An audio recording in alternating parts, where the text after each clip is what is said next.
Happy Friday and welcome to another rousing edition of the Tom Bilyeu Show Live. We are covering all the things that matter in the world today, whether that's economics, politics, world affairs, whatever the case may be. We have got you guys covered. If you are looking for unbiased news, or at least confessed biases, this is the place to be. Smash that like and subscribe button. And hopefully we will take us all into the promised land. There are always things that you can do to make your life better, and that is precisely what I want to focus on. But to do that, we have to actually understand what's going on.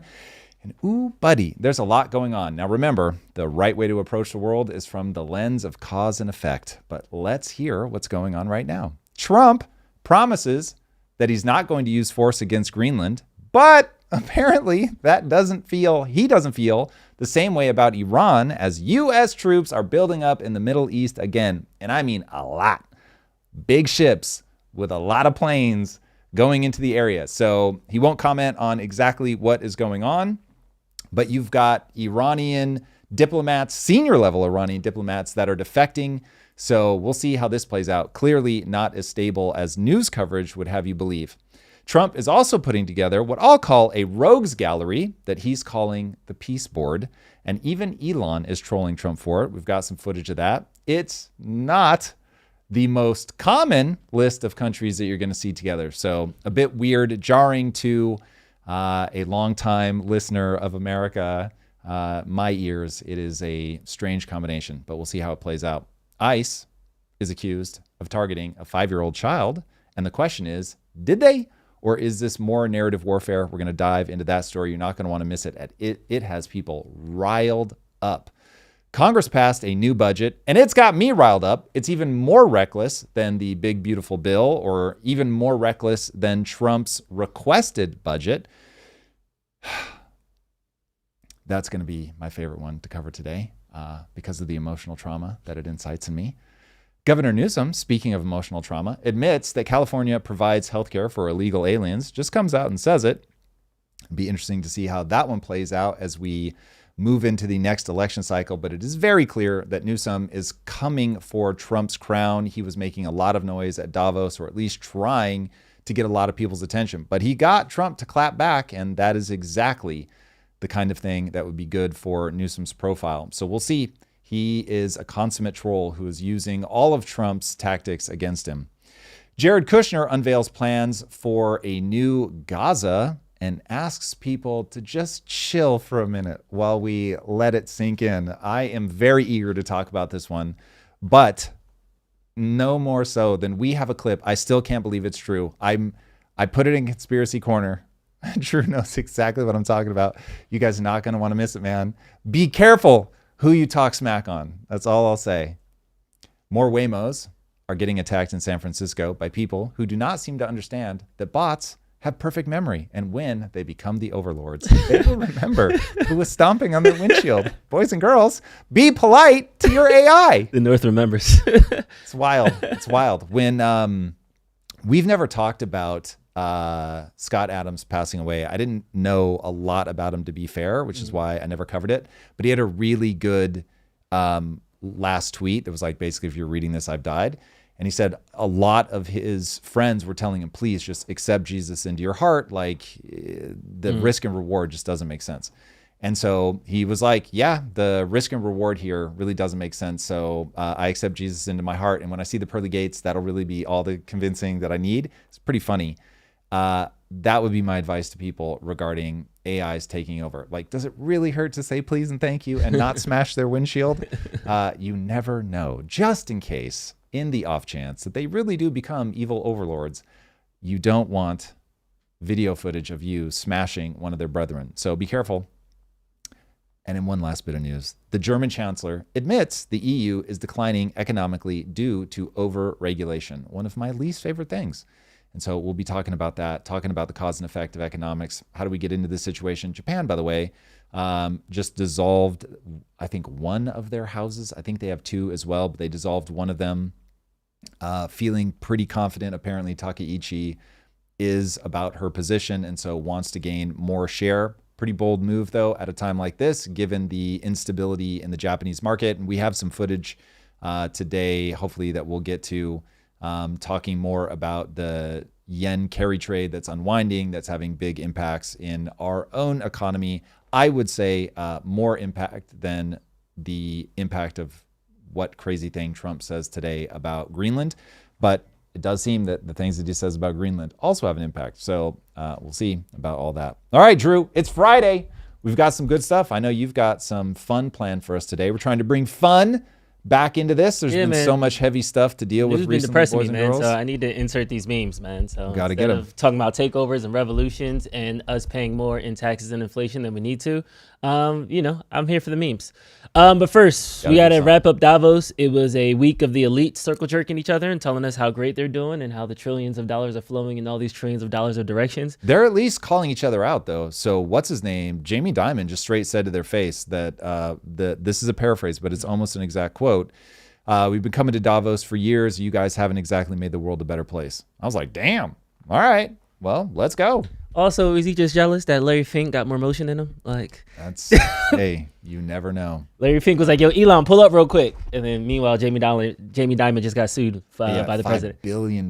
Crazy. All right, well, let's wrap this up. So, I don't know where people stand on this, but I call this black trauma. I don't know what it is, but where I'm from, if I'm arguing with my mom, my brother, whatever, as soon as I leave the house, nobody knows that we're arguing. We are best friends. I would sit on the other side of the room before I talk bad about my brother in public. I won't talk bad about my mom in public. But as soon as those doors close again, we're back to like fighting and rubbing. Gavin Newsom has the exact opposite opinion. He was out there talking greasy. I want to start with the Kneepads because to me, this was the most Trump-esque fight fire with fire move. Yeah. Let's jump to the video. They're the new Trump signature series Kneepads. Yeah, and they are available online. I told you the last one sold out. And I just want to sort of... It's a serious moment. It actually, we laugh. Anyway, these are available and in bulk, too. But I want to read you a couple... By the way, I really do think he sells those. Yeah, they were like actually online, and the first batch did sell out. All right. And then he continued talking about some of the reasons that he was proud of California, but he kind of caught himself into a gotcha. Let's talk about how he openly admitted that he provides health care regardless of immigration status. Do you think that your party went too far or that you went too far? And I think, for instance, in extending Medi-Cal to the California healthcare program to undocumented immigrants. Like, do you... Well, two different I guess on the big picture and the small picture, do you feel like you went too far? Two different questions. Do I believe in universal health care? Yes, regardless of pre-existing conditions, ability to pay, and your status. I campaigned on that, and we delivered on that. And I'm proud of that. We're one of 16 states to provide care to people regardless of immigration status. Do you think that your party went... I mean, there it is. So the wild thing is we've been debating this for so long. People saying, no, it doesn't. The bill doesn't cover that. That's not what this is for. Nobody does that anyway. What are you talking about? People can't extract any money from the system. So at least we can put that to rest and now have the real debate as to whether or not we want to do that at a time where we can't balance budgets. The thing that was winding me up about Newsom, in fact, show this first because this is dead on this exact thing. This one? Yeah, the Scott Jennings. Federal law prohibits undocumented immigrants then why are from receiving Medicaid benefits. On it? Why are That's a figment of your imagination. It's a figment of the CBO's documents. Do I believe in universal health care? Yes. And I'm proud of that. We're one of 16 states to provide care to people regardless of immigration status. People who are in the country illegally also can't get Medicaid. Sure they That's can. federal law. Sure they can. They can't get Medicaid. They also Medicare, can't register to vote. They also can't register to vote, but we just found one in Maryland who was running the Des Moines school system. Oh my God, one! Do I believe in universal health care? Yes. And I'm proud of that. We're one of 16 states to provide care to people regardless of immigration status. Okay, it just keeps going like that. More people saying that, oh, this is a joke, it's not real, and then... Can I just draw one quick line in the stand? Just yeah, please. One very quick. So when you have like Medicaid, that's like a health insurance, I can go to a doctor, I can set an appointment, have a specialist. Yep. When I go to the ER and I don't get a bill, those are two different things.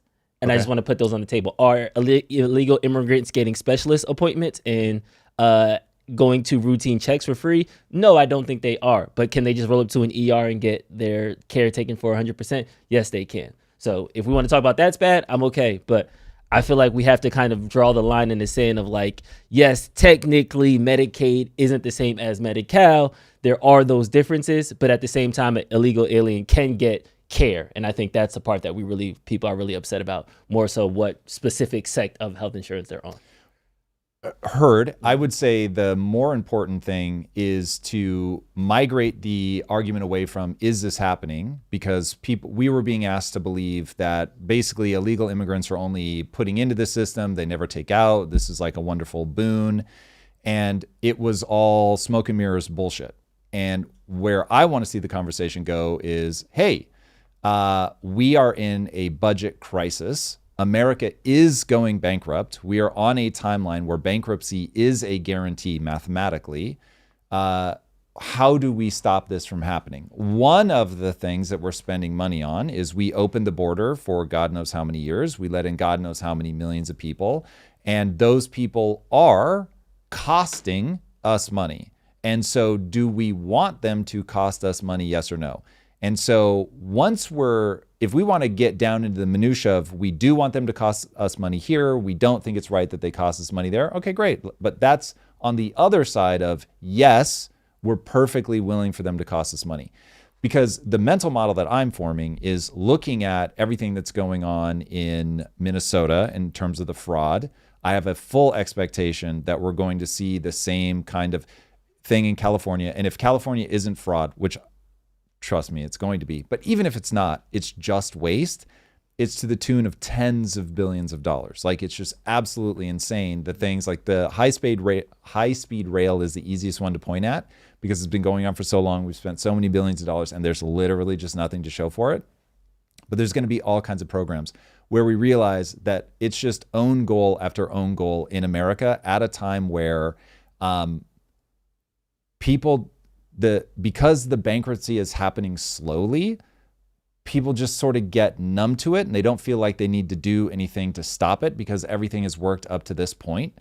And what I'm saying is the frog thing. Yeah, what I'm saying is this is the moment where we can put one thing to rest, which is this argument that it's not happening. Mm-hmm. It wasn't me. Like it's this like blatant, like, what are you talking about? So now we know it is happening.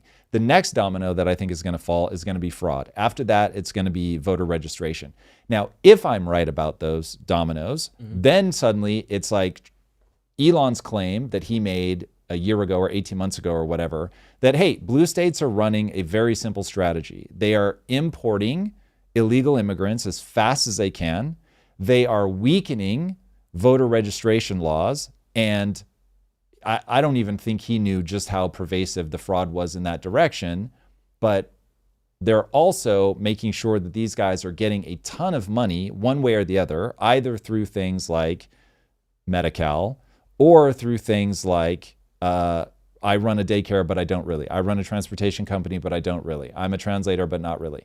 And so all of that, as we step back and look at it, it's like, okay, they're getting a ton of money. They know one side of the aisle votes for that. And so now you want to continue to vote as a block for those politicians. And if I'm right, that politicians will do and say anything, no matter how immoral, to gain and retain power, you're now in a position where somebody like Tim Walz, and I don't know this and it needs to come out in the fullness of time, but in terms of internal logic, you'll get politicians like that who they get to power by turning a blind eye to the fraud, by really paying attention to that voter block, regardless of whether it's good for America, regardless of even whether it's good for the long-term health and stability of his own state. It's just, I've got a voter block. I need to appease them in order to get into power, and so I'm going to do it. So if all of those dominoes fall and we step back and we look at the country, you get to my whole thesis statement. My whole thesis statement about this is very simple. Whatever incentives you put into the system, you will get. So if you incentivize people to come in to suck money out of the system because we have a welfare state that both beckons people from around the world and then puts no hurdles in the name of compassion to them getting on welfare or whatever, that's exactly what's going to happen. And so now you run into this position, even if it were just all good intentions, you will still run into evolution screaming at you that the reason that there is a left and a right is because without the left, the right becomes overly dogmatic and they become pathological on that side and tyrannical in that way. But without the right, the left becomes so compassionate that it self-destructs. And so you have to have this tension between the two sides. And what we've been seeing for, I mean, depending on what element of society you're looking at, for decades at a minimum, is that there has been this compassionate rally cry. No one's illegal. Why should anybody be iced out? Everybody should be able to get in. Everybody should be able to qualify. Pre-existing conditions or not, immigration status or not. Like, we have this belief that we can just print money forever and everybody's going to be fine. And that is people that do not understand the mechanisms of incentives. They don't understand the mechanisms of the economy. And so we are now mathematically going broke. And so it's like, these become important beats in being able to put all the pieces in place to say, no, this is what's actually happening. Mm-hmm. America does not have a revenue problem. We have a spending problem. And so you have to start looking at, okay, all those things that you want to do, you just can't. I think that is the perfect segue to the Congress passing a new bill. Now, what this new bill is, this is a full year appropriation bill. What this does is this prevents any further government shutdowns. What happened with the last government shutdown, it was a 45-day stay. There was speculation that another government shutdown will be looming at the end of this quarter, so they're getting in front of it. Instead of it being another 45 days, they're going for the full year. In order to get this, some of the compromises that were made were interesting on both sides. Wall Street Mav's tweet kind of reviews the top line ones. The first one was it failed to remove a mandate requiring vehicle manufacturers to install a kill switch in new cars. So the government, but law enforcement can shut your car off remotely. Number 2, passed $10 million in funding for gender mutilation surgeries and abortion providers. This is a fancy way to say Planned Parenthood. Number 3 says it passed $1.17 trillion in spending, exceeding the White House's budget request by billions of dollars, and funded left-wing organizations that the White House requested $0 for. This third line I haven't been able to kind of backtrack into, so I'm gonna leave this one as tweet at the tweet level. But no, I have data on that one, which I will happily present. Yeah, let's dive into that because I could not backtrack into that one. That is, yep, there you go. Here we go, everybody. Congress hates you, and they want to see you poor. Now, how do I know that? Because they keep increasing spending rather than balancing the budget. This is while 90% of Americans are being kicked ever farther down the K-shaped economic slope. And I don't mean 90% is like some rough thing. I mean 10% of Americans own 93% of the assets. So if you want to talk about a K-shaped economy, you've got to recognize that literally 90% do not have meaningful amounts of their net worth in assets, largely because home prices are unaffordable. And so we just keep racing people away. And the bad news is that mere fact, that grotesque, intolerable amount of inequality is how civil wars and revolutions happen, okay? That is the cause and effect. Now, the president's already insane, unbalanced 2026 budget request wasn't rejected because it was unbalanced. It was rejected, and I mean this, because it wasn't unbalanced enough. Congress viewed Trump's proposal to make cuts as essentially a scorched earth proposal aimed at dismantling several agencies instead of trying to actually get us going in a better, albeit still bad, in my opinion, direction. So what did Congress do when they saw that he was making cuts? They passed a bunch of minibus packages and soundly rejected those deep, let's definitely put that in air quotes, cuts in a bipartisan fashion. Congress essentially ignored the cuts that Trump wanted to make, which theoretically would have at least put us on a 10-year path to a balanced budget, and instead funded the government at levels close to 2025. Because why would we want to slow our march to bankruptcy when we can accelerate it? Representative Thomas Massie, a longtime fiscal hawk, proposed a high-profile amendment during the January 2026 financial services minibus debate, but it ultimately failed. Massie's amendment sought an across-the-board 5% haircut on all discretionary spending in the bill. On top of the smaller cuts already negotiated, he also bundled this with a provision to terminate the Department of Education by the end of 2026. There were a bunch of other very controversial things that the amendment tried to remove, and many Republicans felt betrayed by their own party for striking down the amendment. There are a few reasons why they felt that way. One, hardline conservatives are upset because the final deal busted the spending caps they fought for in 2023 and 2025. The 2026 deal is roughly $50 billion higher than the non-binding targets set previously. Second, conservatives were looking to use the budget and the power of the purse to kill the 2021 regulation that required all new cars starting in 2026 to have a government kill switch in them. The kill switch is being billed as advanced drunk and impaired driving prevention technology, but ultimately it just gives the government more control in the name of safety. Now, when are people going to learn that anytime the government is supposedly trying to keep you safe, they are trying to gobble up control? I don't understand how people look at the world that we live in and think, yeah, I need the government to have more control over my life. Really? If you're on the left right now, do you really want Trump to have more control? Really? You want Trump to be able to turn your car off? Yeah, that seems like the good idea. So I do not understand. And if you're on the right, obviously, by temperament, you should not want the government to have more control. Boys and girls, what happened to the days of liberty? It comes at a cost. Yes.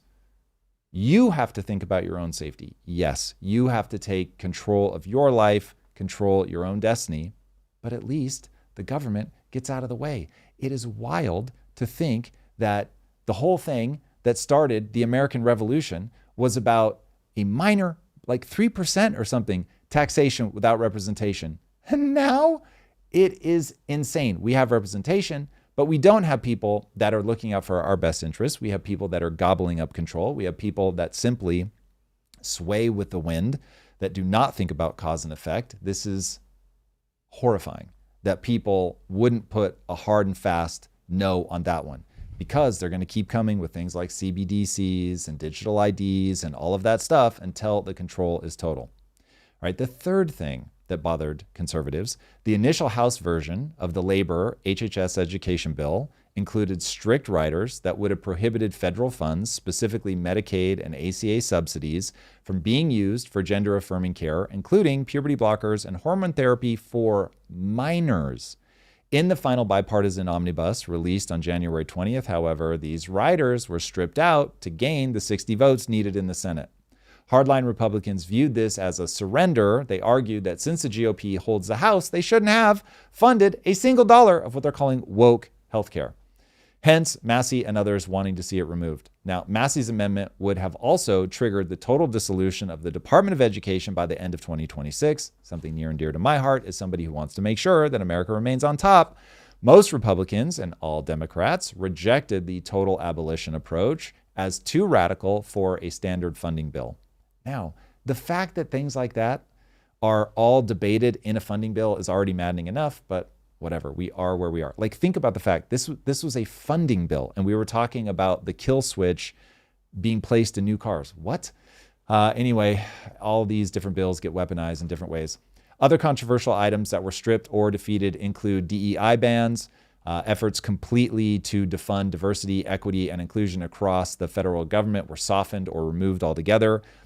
This one hurts. Voter ID, the SAVE Act, provisions requiring proof of citizenship to register to vote in federal elections were also a major sticking point that didn't make the final cut. This is so crazy.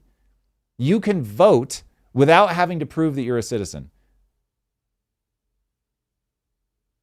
I'm going to say that again.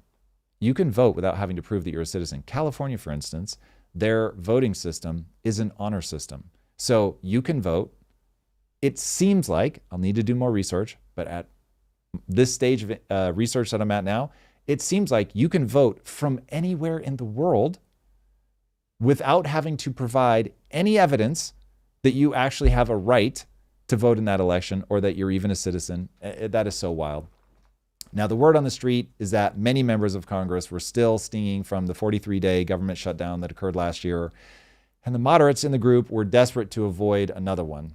And so that's why they conceded and gave on things. The Massey wing, however, felt a shutdown would be a price worth paying to get these deeper cuts, but ultimately they lost the battle. And so all of us lose the battle of taking a step towards fiscal responsibility, which is necessary to avoid going bankrupt, which is necessary to back out from the coming revolution. Remember, when your inequality becomes intolerable, which I will say we are already there, you are on a ticking clock before people revolt. If you don't think that they are already marching towards that, I will point you towards Minnesota. I'll point you towards Arizona. Now, in fairness to I think it was the governor that made the statements, many are saying that what she said was encouraging the citizens of Arizona to basically take arms against ICE. That's not what she was saying. What she was saying was, we have a stand your ground law, and if you roll up with a mask and you're not clearly marked as ICE, then people know that they have a right to shoot because they don't know who you are. So she was simply saying, make sure that you identify yourself. But I'm saying, when you're having conversations like this, you put yourself in a position where tensions are escalating, everybody's got their guns out, and this is where it gets very dangerous because of the economic situation that we're in. But people are pretending like this is not a real thing. So yeah, that's what I worry about. People do not have their eye on the cause and effect ball. People are not thinking about where this all goes in 5 to 10 years. People are all just either turning a blind eye to it, they don't understand money printing, or they think that Trump is really going to grow his way out of it. It's going to be interesting. 2026 is going to be our year of having to decide what we believe about the economy, because inflation, according to Trueflation, is down to like 1.5 or 1.2. I mean, it's really low. And so the question becomes, is that good deflation or bad deflation? Then we've got incredible growth rates, but is it all going into infrastructure for AI, and an AI bubble's about to burst and that's all going to be for naught? So people can't even agree whether the things that Trump is doing are actually moving us in a good direction or not. So at the end of the day, you got to put more money in people's pockets. If it's easier for them to buy stuff at the grocery store and they're making more money at work and they've got a job if they want one, everybody's chill. If not, no matter what your data says, people are going to be furious. Chat is calling BS on anyone in the world being able to vote in California. Is there a mechanism that's allowing that people don't know about? So yes, almost certainly there is a mechanism for that people don't know about. Like I said, I'm at the beginning of my journey on that one, but there was a report that I saw today where they were, again, I have not verified all of this, so it is very important that people understand that I'm early in the research here, but California has made it illegal, okay? Not you don't have to ask. It is against the law in the state of California to ask somebody for ID to prove that they can vote. Now, given that they have made it illegal for you to ask for proof, do you really think that the online system suddenly makes you jump through more hoops? Seems unlikely to me. So there is internal logic to that needs to be researched. We need to figure out if this is really true. There's no point in going off half-cocked. But when you look at that law alone, it tells you that there is an incentive structure here that I will say is not above board. There is no universe in which that makes sense. So, if there is a universe in which that makes sense, where you want anybody to be able to vote. That's where it makes sense. Other than that, there's no logic. Casting a vote is different than validating a vote because it's supposed to match up on the voter block. But what do you think when you're down this line of thinking already, you think that as soon as they cast a vote, the vote's in this envelope, it's automatically sealed and sent in. But on the back end, they're supposed to say, okay, this vote is matched to this voter suppression record, or this voter record, which is then matched to this person's citizenship's authentication, whether it's the driver's license, social security number, et cetera, et cetera. But yes, there is a line of thinking that they could just, anybody off the street could just walk in and vote, and they'd be like, oh, okay, here you go. Come sit down and vote right here. And there's not a matching process on the back half of that. Okay, so hold on. You're saying that it is a wiser solution to let it be easy as hell to vote illegally, but we'll clean it up on the back end, versus just saying, show me your ID. I didn't say it was wiser at all. So that was you framed that argument. That is legitimately, you know me, I have good intentions. I think you're amazing, you're smart, you're well. We don't have to get to the disclaimers, but you said, is it wiser? I didn't say it was wiser, I'm saying. But what are you then putting forth? Say it in a single sentence, because that sounded exactly like what you were saying. that I am Just because you confused. cast a vote, just because you press a button in the voting machine doesn't Yes. mean on the back half of the side there isn't any mechanisms to check that voting matches a record that then validates citizenship. Okay, but my point is that is so asinine that you wouldn't do that up front, that you wouldn't put all the hurdles up front. So you're bringing this up for a reason. So what I want to understand is, what is the reason? Because it's how you framed it just now made it seem like as soon as I punch a vote, it's automatically locked in and there's no other. Cool. checks and Now let balances. me make a new statement. Copy. Who the fuck cares? If you're able to make a vote, I don't give a shit that on the back end they're scrambling to try to clean it up. I'm saying don't let them in the first place. So my new added statement is, it is so crazy and so absurd to think we should just not ask, make it illegal in fact to ask, and oh, but don't worry, we'll invalidate you on the back end. I don't have any reason to believe that they're doing it. And just from a systems perspective, that is absurd. So It's also now, 80-year-olds are dying in office in Congress. So there's a lot of absurd things when it comes to the federal government. yes, and if we want to also talk about that, we can, but like drill down for me here, because I want to understand what you think. Like, do you think that this is a good system? Don't be able to ask for ID. If politicians in America wanted us to vote, they would give Election Day as a national holiday. So voter suppression is already in the makeup of the Constitution. The least amount of people I can get you into the voting booth, the more I can aggregate power. If I know that my block is going to show up, which what block shows up? Older geriatric people. That's why older geriatric people are also in Congress, because they know how to talk to their base.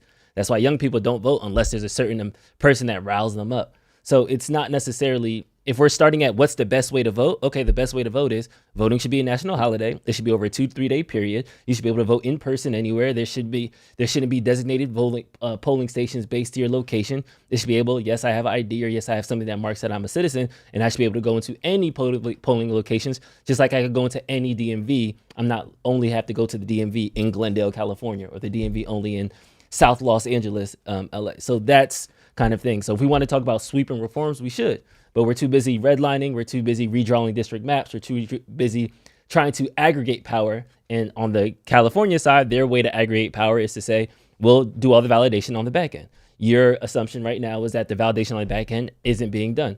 And we'll go through that. We'll have a documentary that will release by another Nick Shirley type character, and maybe they'll expose that, or maybe they won't. My assumption isn't one way or the other on whether they're validating on the back end. My assumption is that it means something that they don't want to validate you on the front end. But that is downstream from the Civil Rights Act from way back in the 1960s, where it used to be you have to pay a poll to vote, and that's based off of who you are, the color of your skin, what are you doing. There was also a literacy tax. I don't think you're smart enough to vote, so you need to come over here so I can validate it.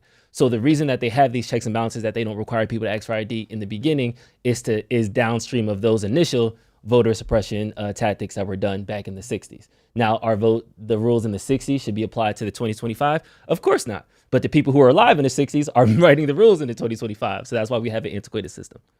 Ooh, we violently disagree on that. So what I think is going on is you have people that see a way to exploit the system, and they are taking advantage of illegal immigrants, very specifically, that they know will have a much higher propensity to vote for Democrats, who have a much higher propensity to vote for policies where everybody gets everything.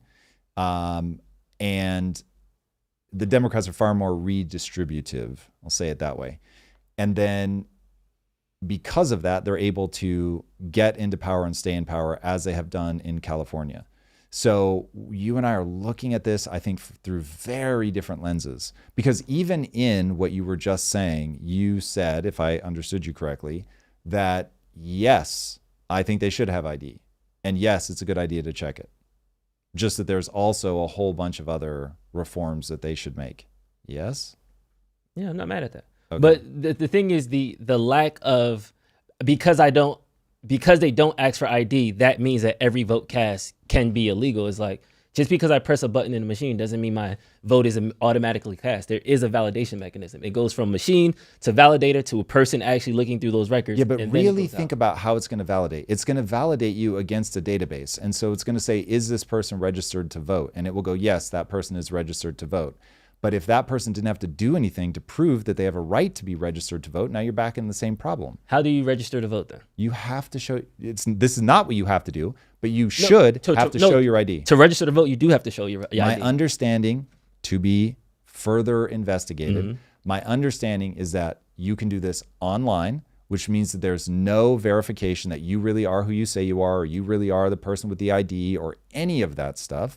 So as of right now, I have a feeling, given all the fraud that we've seen everywhere else, including with the Social Security database, keep in mind the Governmental Accountability Office itself, the GAO, says that we constantly send out payments to dead people. We covered that it took a literal act of Congress years in the making just to get them to stop paying dead people. So the odds that we're actually keeping track of who should and shouldn't vote, I will give it literally, it is a 0% chance. I think we're conflating the federal government with local government ordinance. Now, if we So want to say you they're both think the that they same, work differently? that's fine. I do. California does work differently than what Washington. But I'm DC saying does. in terms of ability, so the federal government, they're incompetent, but California, competent. I didn't say that. I just said that they're not the same. But my system. pitch is it's incompetent. Every Incompetence every and state malice. government is incompetent. Incompetent and malicious, yes. All 50 states, everywhere, up, down, left, right, BA, select, start. Copy. If you would like to do something at home about this, I recommend the Convention of States, which is now advocating for term limits. They're advocating for a constitutional amendment that says that the federal budget must be balanced of every congressional session. And right now they have 20 states out of the 38 that needs. So if you want to follow the petition, you can file a petition for your local state to get on this, and then we can make an Article 5 amendment to the Constitution so that we will have term limits and we'll have balanced budgets and we won't have to have these conversations. Drew, would you rather walk to school or carry a lunch? That's like saying, "What can I tie my Correct. This conversation is that. I can't even tell if we agree or disagree, but you're saying things like you disagree with me. No. So you think there should be reform of voting, yes or no? Yes. Okay. You think that there should be reform of the whole way that Congress works? Yes. Okay.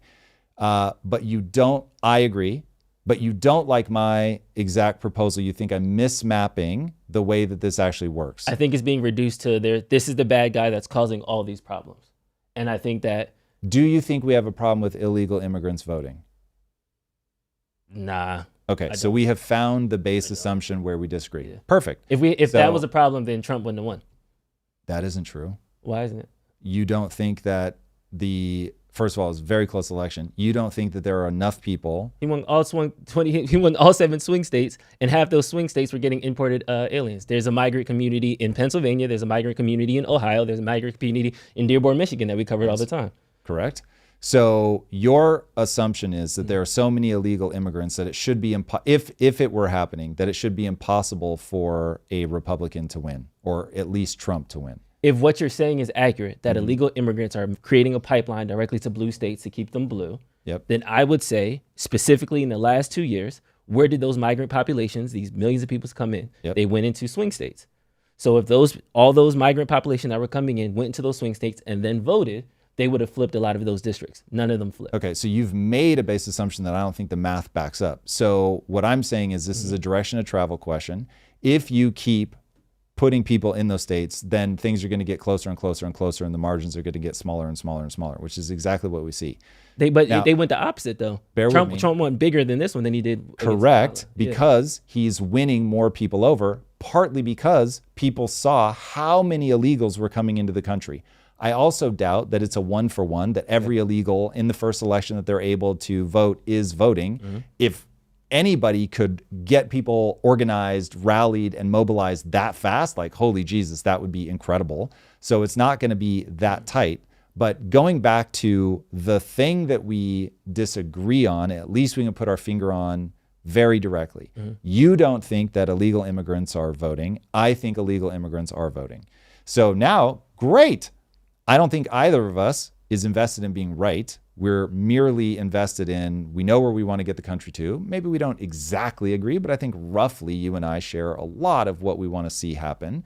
And so now it's going to be cool. Let's start looking into this stuff. I think you and I would both love to see somebody do. Maybe we disagree on, I'm perfectly happy with Nick Shirley or someone like him doing it, but we need investigations into what exactly is going on with voter registration, potential voter fraud, just like we're finding in Minnesota and other states. Like, I want to see all of that stuff uncovered. I don't think you have any beef with that. Nope. I do have beef with Minnesota fraud being put at the feet of Somalians when the ringleader was a white woman. And I feel like we keep associating fraud in Minnesota with illegal aliens, when we just realized that the person who organized all the fraud in the Minnesota, the one who had the luxury Porsche, the one who was driving the luxury goods and had the bags and stuff like that, that wasn't an illegal immigrant. That was an American citizen who coordinated that. Does it not? Not in the government. So I just want that to just put out there. So we keep saying the Somalis are doing all these things, but the people that the Somali was listening to was somebody in America. So again, we're saying this bad guy is causing all these problems. I don't think it's that singular of an issue. And I think that it's easy for people who are in power right now to blame it on this bad guy and run out the window. Just like as me being the little brother, it's very easy for me to break the glass, blame it on my older brother and run out.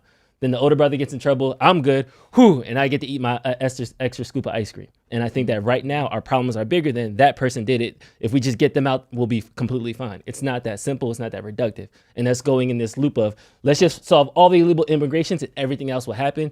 That's not necessarily true, because if they really did want us to vote, they wouldn't have redrawn the maps the way they redraw it. They wouldn't have did redlining the way that they're doing it. They would make voting day a national holiday. Right now, for local elections, it's on a Wednesday afternoon. Okay, just really fast. You know what I mean? There's a lot of pieces on the table. So let's go back to the immigration thing. So what I hear you saying, and tell me if I'm off base, is that there is a large propensity for the... I'm now reaching into your mind, so please correct me if I'm wrong.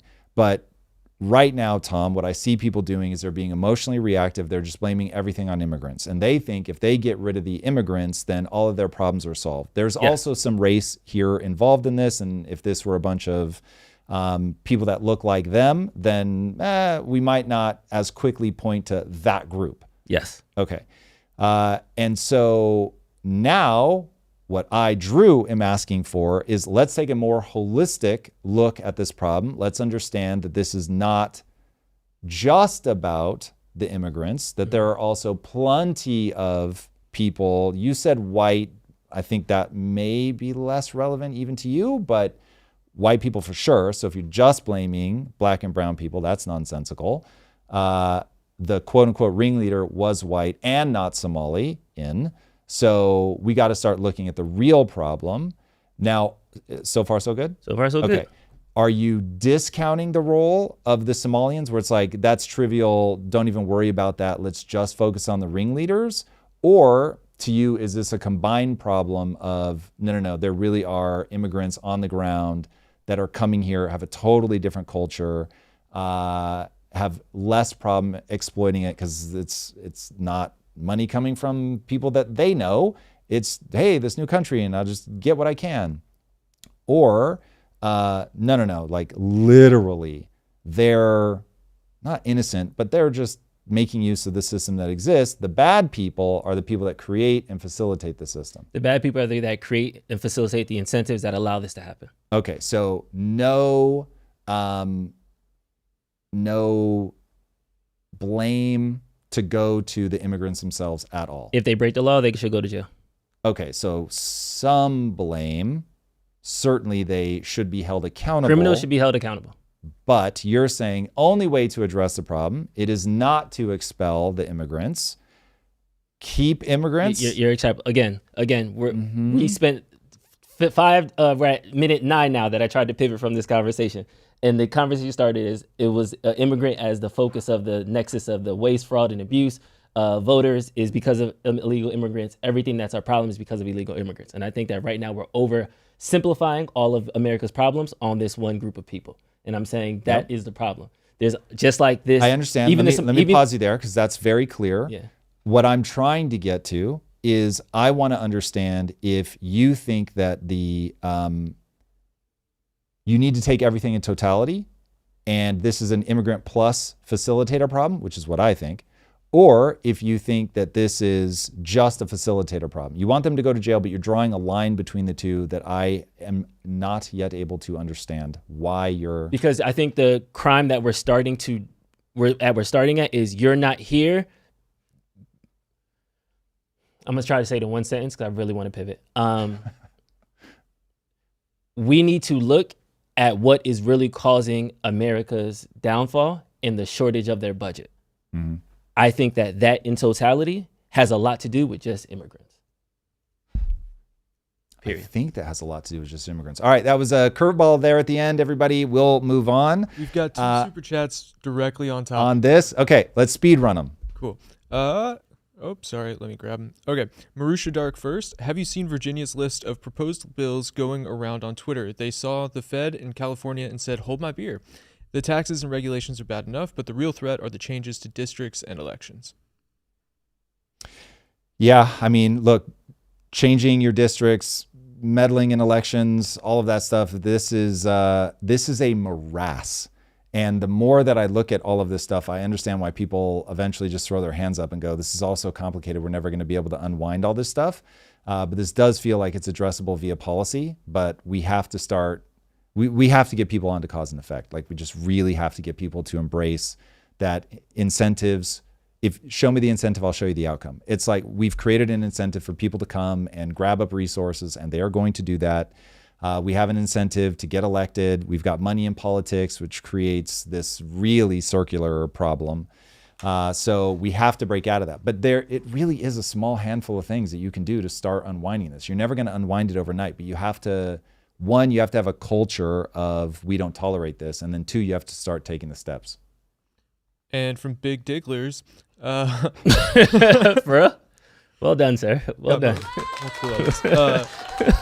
Voter suppression arising from asking for ID or similar methods that's occurring is that of illegal votes. And those who benefit from such illegal votes cry racist or whatnot. Back end, complexity easily hides fraud. Yeah, I agree. This just feels like a very simple, straightforward thing. Show me your ID or you can't vote. We put it on so many other things and nobody's weird about it, but we get super weird about voting. We put an ID requirement on so many other things? Yup. Got it. Keep in mind, this is the same government that just voted where if your AI thinks that you're driving in an impaired way, they can just shut your car off. But oh, by the way, I'm not going to ask for ID for you to vote. That's so crazy. Time to buy the classics. Yeah, it's wild. Time to what? Buy the classics. Get an old Mustang from the 60s. Oh, dude, I actually thought about that. I'm like, this is going to up it. But then, of course, they're just going to say you have to get one put in or some bullshit like that. So anyway. All right. The tale of two stories. Hold on, really fast. I have to do it. Yeah. For all the people in chat that are saying what illegal votes, for real? For real? You think there's none? For real? Just go on record right now saying that's your stance and we can move on. But if that's really your stance, cool. We'll see how it plays out. It's all going to be investigated. The tale of two stories. So on one side, the Democrats have tweeted, in Minneapolis, ICE arrested a 5-year-old coming home from preschool and tried to use him as human bait. His teacher describes him as a bright young student. These monsters are sick. This is footage of a 5-year-old that was standing with ICE officials. It's got a bunch of angles, a bunch of different videos. DHS retweeted them and said, ICE did not target a child. The child was abandoned. On January 20th, ICE conducted a targeted operation to arrest Adrian Alexander Canhelio Arias, an illegal alien. My Spanish-speaking person is not making eye contact, so I butchered that name. An illegal alien from Ecuador who was released in the U.S. by the Biden administration. As agents approached the driver, Adrian fled on foot, abandoning his child. For the child's safety, one of the ICE officers remained with the child while the other officers apprehended him. Parents are asked if they want to be removed with their children, or ICE will place the children with a safe person the parent designates. This is consistent with past administration immigration enforcement. Parents can take control of their departure and receive a free flight in 2600 with the CPB Home app. By using the CPB Home app, illegal aliens reserve the chance to come back the right legal way. I think this kind of sums up like the drama of politics right now. Like, it's not what happened, it's what you think happened based off of where you entered the story. Narrative control, baby. Narrative control. Yeah, this one is narrative warfare on both sides. I don't think ICE, I've seen other video of ICE in a similar fashion detaining a child because the parent basically took off running. So if a parent knows, for instance, that if I get inside my house, you can't get in with an administrative warrant. I know there's some drama over that right now, but traditionally that has been the case. But if the kid can't get in fast enough or the kid's outside playing, then all of a sudden, hey, your kid's outside with ICE officers, you're inside. If you go outside to show your ID to prove that that really is your kid, they got you. And so they'll stay in the house and be like, no, I'm not coming out. Like, just send my kid in. So ICE is going to look horrible. It doesn't matter if they have the legal right to do it or not. This is people pressing their leverage. And when people press their leverage, it can often be grotesque. So this is where we're at. But we got some details on it. All right. Is ICE getting so desperate that they're snatching up kids? That is certainly what many people are claiming. But is that really what's happening? The story regarding ICE supposedly targeting a 5-year-old has gained significant traction on social media and stems from a viral video and subsequent fact check issued by the Department of Homeland Security, DHS. The claim began when a video was posted to social media showing ICE agents at a residential complex in a major U.S. city. In the video, a 5-year-old child was seen crying as an adult male was being detained. The caption of the viral post claimed that ICE had arrived specifically to arrest and deport a 5-year-old. However, the subject of the warrant, according to the DHS statement and ICE official records, was for the child's father, an adult male who had a final order of removal from a federal immigration judge and a prior criminal conviction, in fact, multiple convictions for violent felonies. He had been classified as a priority 1 enforcement target. School officials, however, and witnesses say that ICE officers directed the 5-year-old to knock on the front door to check if other adults were inside, effectively using him to gain access. This has been described by critics as using a child as bait, which 100% is precisely what they are doing, and they will do it all day long to press their advantage. Now, another adult present was allegedly denied the opportunity to care for Liam so that he could avoid being taken into custody. The family has an active asylum case and reportedly entered the U.S. legally through a port of entry. They had not received a deportation order at the time of arrest, according to their attorney and school officials. So both sides going back and forth. He said, she said, one says this, the other says that. You are being spun. You are in the middle of informational warfare. Which side is accurate? I'm sure it's a little bit of column A and a little bit of column B. This is the kind of stuff that we're going to have to wait and see how it plays out. This is going to have to work its way through the court system. But when you see video like this, it is just going to be a terrible look for ICE, even if they are the sort of, acquitted of all wrongdoing in the inevitable investigation. It doesn't matter. This stuff looks absolutely terrible. And this is one of the problems is you've got Trump that's going more and more in the route of more ICE officers, looking tougher, hiring more badasses, getting combat veterans on the force, which shout out to our combat veterans. I love you guys the most.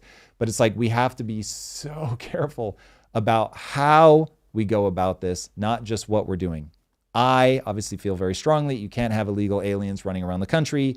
People have got to come in the right way. You've got to be able to enforce your border. You've got to be able to enforce your laws. And so if you have immigration laws, you've got to be able to enforce them. You cannot let mob rule by any stretch of the imagination. And at the same time, you can't just be this crazy goose-stepping force that comes in and starts doing stuff that can be made to look so bad, so effortlessly. So you got to be real careful. That's just the reality. You got to be careful. I get that it should be easier to do their job, but it's not. You got to be more careful. Yeah, it's just bad optics all around. Okay, let's jump into... So I feel like I've been playing both sides today because when everybody was talking about this Greenland story, there was so many speculation and talk about how Trump is about to alienate all our allies. Trump is about to vilify us. He's going to go in there and snatch it. We're about to go to war with Greenland. Europeans were sending boots on the ground. And when I say boots on the ground, I mean 2 people in a Corona. But it's one of those things where it's like there was all this speculation of what Trump might do just for Trump to go into Davos and say this. And then we'll jump into the Trump and Greenland updates that we have so far. Mark, are you here? Yes, he's here. Hello, Mark. We never ask for anything.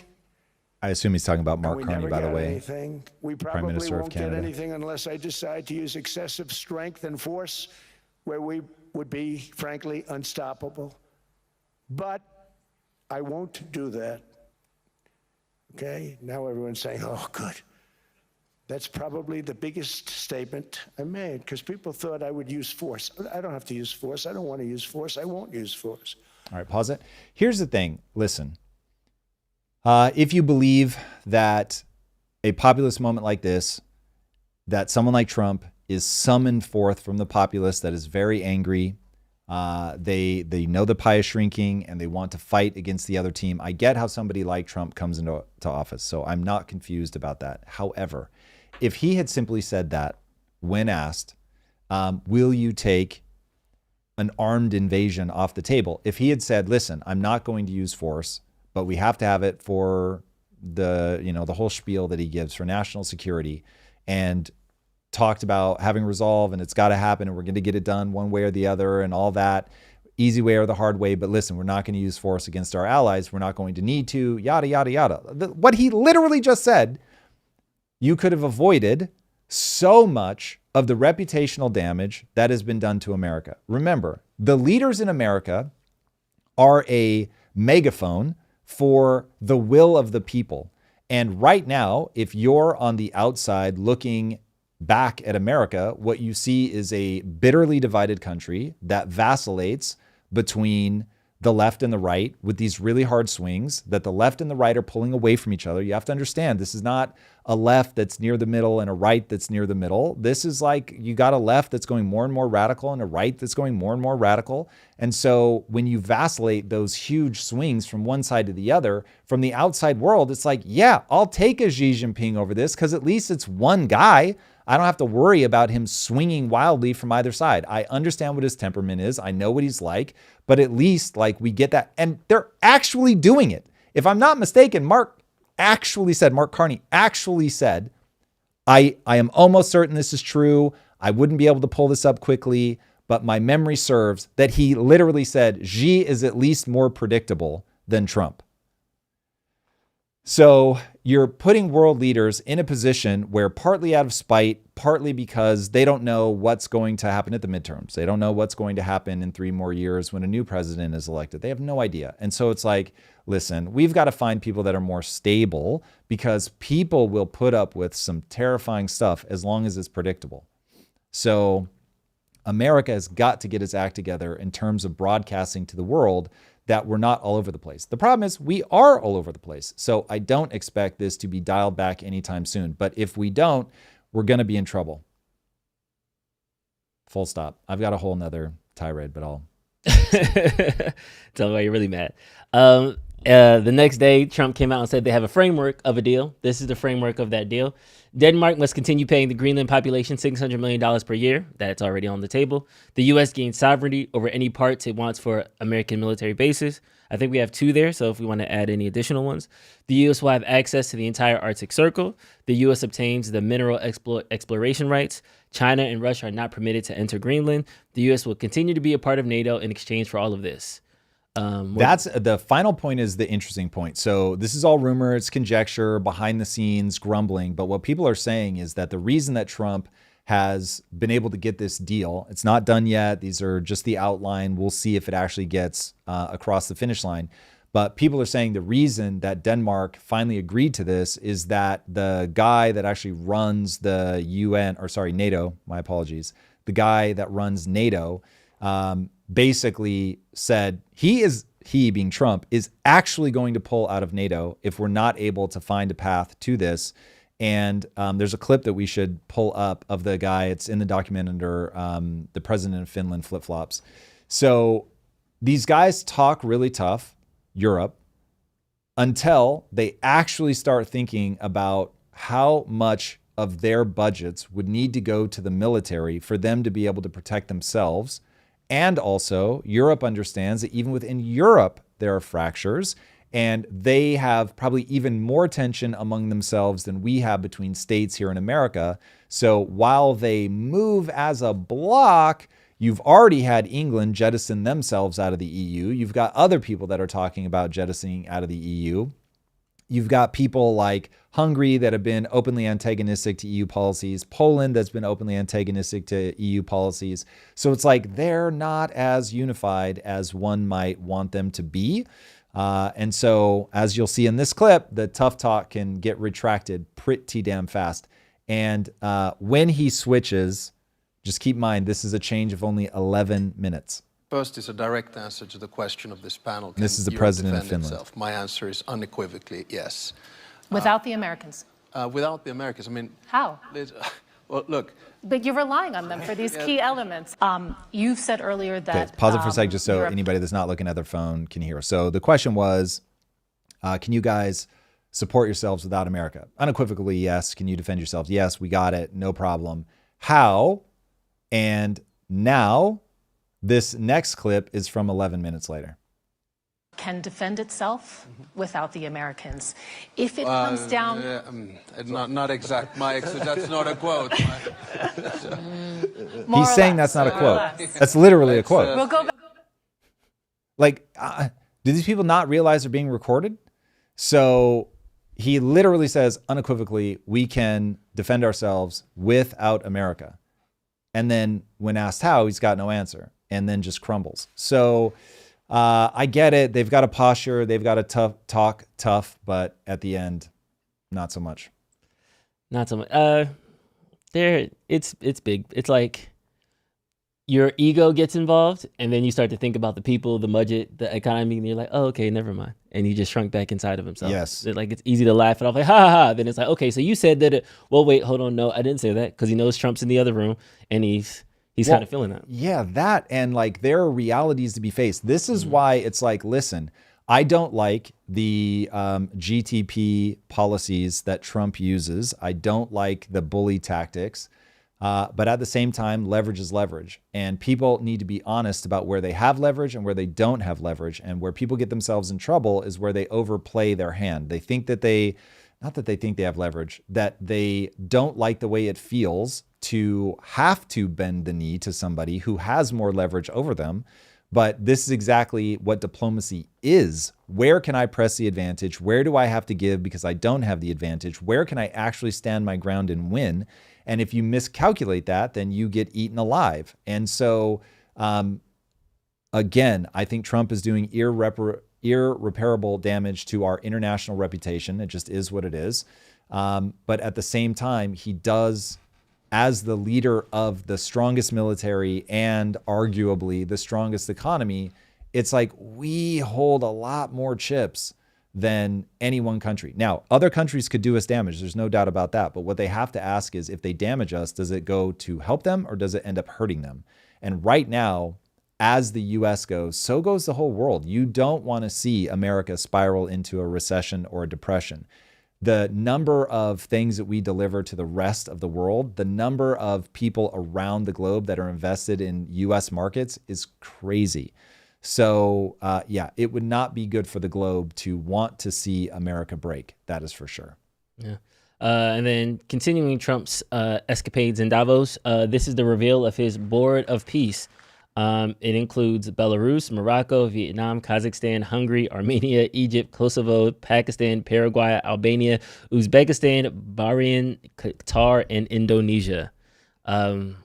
I don't know if those are necessarily the starters in the lineup. There's more than that. I'm pretty sure, if memory serves, there was a slightly deeper bench than that. But people are throwing around all kinds of rumors about who's in, who's out. I'm seeing some reports saying that Saudi Arabia's out. Other reports saying no, they've already confirmed that they're in. Yeah. That was Malay from Argentina that he just walked past. So my thing is, though, when you hear about some of the details, and all this needs to be formalized and all of that, but when I hear about some of the details, if they're true, I don't know that they are true, but if they are true, if Trump really is the for life head of the Board of Peace, regardless of whether he's in the White House or not, that is insane to me. That is insane that you're letting somebody who will very shortly be a civilian put themselves at the head of a global group that is clearly meant to be a political body. That is wild. Now, maybe I'm wrong. Maybe that's inaccurate reporting. We'll want to find out. But I would not want any president ever to make that deal. So it's like, once you're a civilian, man, you are a civilian. You do not represent the United States anymore. And I remember when George H.W. Bush was doing this, he was doing trips to Saudi Arabia and stuff after leaving the office. And people were like, wait, is he there as an official representative of America, or is he a business guy going over? And it wasn't clear anymore. And I remember thinking, he's got every right to do it, but it was a little heebie-jeebie. It was like, that is kind of weird. And now he's, as president, installing himself, again, allegedly, I don't know for sure, but if that is true, that to use the presidency to get yourself installed at the head of a political organization for life, get the fuck out of here. Crazy, man. And then Elon had something to say about it when his interview with Larry Fink happened later on that day. I heard about the formation of the Peace Summit, and I was like, is that PIEC? A little piece of Greenland, a little piece of Venezuela. we got one. Dude, that's one of those, like, that's outlandish. Like, that is, to your point, we never really got into your discussion about should you be able to say this stuff publicly about the family or not. But you've got America's biggest business titan who has many times now talked shit on Trump. Trump talks shit on everybody. So it's like, if you're going to give it, you got to be prepared to get it. But that one is exactly, I think, the right joke to make. Yeah. But, ooh, buddy, like, that's... What is your take on that? Between Elon saying it in like a jokingly poking way, and then Newsom a bit more grounded and pointed way about kind of America's almost infighting in the world, like on the world stage at a global conference? I think it's a terrible look for America. And at the same time, this is the game. So I wish it weren't so. I wish America were on the same page. We'd be in a much stronger position. But the bet that America made when it founded itself was, you got to let people talk shit, air all their dirty laundry, say whatever they think is true, not cap their freedom of speech. And we have a maverick culture. We are the rugged individuals, and the rugged individuals with a maverick culture and actual freedom of speech gave you America. It became the place for the most hardcore people from all over the world to come and say, give me a shot. Just get out of my way. I get that the field is full of NFL linebackers that are going to level most of the people that go up against them, but I think I've got a shot. I'm either faster, I'm smarter, I'm stronger, whatever. I'm something. Let me go on the field. And if they break my collarbone, they break my collarbone. It is what it is. If they paralyze me, if they kill me, whatever. Like, I want to play. And you got this incredible juggernaut out of that. And so while I hate the way that it is, like, I remember when, it's a long time ago, but I remember when the Paul brothers made diss tracks about each other. I was like so traumatized because I would never talk shit about my family publicly like that. So we were just talking about that with the Beckham family. And I feel the same. I hate it. Absolutely despise that kids put their parents on blast, that parents put the kids on blast. Hate. But nonetheless, they have the right to do it. And so I would not want to see America culturally or legally stop people from doing it. I want mavericks. I want to, let's not forget that Elon is not American by birth. He's South African. So I'm glad that we attract people from all over the world that have that, like, you can't tell me shit attitude. Like, I'm going to go do this thing. And if I crash and burn, I crash and burn, and just bad on me. But if I make it, I'm really going to be able to make it. And we have led the world for, a long time, not our full 250 years, but we've led the world for a long ass time as a result of that attitude. So I'm definitely here for it. But at times like this, when I'm like, fuck, America is just, we're a mess right now. And so when you see it play out in real time, it doesn't feel good, but it is the thing that has led us to where we are. So I don't want to break it. And then the last thing coming out of Davos was New Gaza. Jared Kushner's plan to redevelop the hub. I don't even know what to call it. But they were talking about transportation, coastal tourism, complete energy and digital infrastructure. And of course, they had guidelines about the demilitarization of Hamas and some of the necessary requirements that were required to get there. It seemed like a good plan. It did kind of give a real estate presentation for a little bit. So that was the little bit of the uneasy part of this. So when I saw the presentation and he was like, listen, can we all just chill for a minute? Just like take it in for a second. Don't freak out. I was like, this is going to be viewed, ironically, as the most dystopian thing ever by a certain type of person. That they see this and it's like all glitter and artifice and all of that. And this is my whole point from the beginning, is the only way to end this conflict is to get people thinking about the future, to get people to say, I want to be in this place over here that's better, where my kid's life's going to be better. I'm going to make more money. My kids are going to make more money than me. Like when you can get culturally that attitude going, you can generate momentum. The problem is that this is not in the Palestinian culture. So I don't see how you get there unless you truly ethnically cleanse all of Gaza. Now, if you ethnically cleanse all of Gaza, sure, then you can essentially extend it. And as long as you get cooperation between Arab nations and Israel and they boot the militants out, yeah, cool.